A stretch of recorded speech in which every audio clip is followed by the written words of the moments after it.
Իսկ երևում է, որ այս ատամս փչացած է։ Բան ջարդվել է երեք։ Սա հայրական։ Եթե ձեզ առաջարկեմ վարձել ընտանիքի անդամ, ապա ում կվարձեք։ Լյուբոյ падգամավոր։ Իսկ ում դերում նա կլիներ։ Մեծ աղբորս։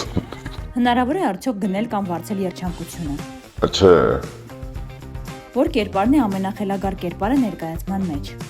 իմ Դերասաններից ով է ամենաշատը ազդում ձեր նյարդերի վրա։ Թամարիկը։ Ինչի։ Հետո կասեմ էլի։ Զոքանչ իրական կյանքում թե ներկայացման մեջ։ Դա իրական կյանքում, որովհետև ես իմ զոնքանչին շատ եմ սիրում։ Իսկ 2 զոքանչ քեզ թե 3 զոքանչ անծանոթ մարդուն։ Ոչ մի զոնքանչ աշխարհում։ Երբ է պրեմիերան։ Մարտի 23-ին։ Որտեղ։ Ստանիսլավսկիով անվան ռուսական դրամատիկական թատրոն։ Ժամը։ 19:30։ Իսկ տոմսերը։ Ticket system-ից։ Ապրես, ազատես։ Ազնագիրս վերցրու։ Տվեք։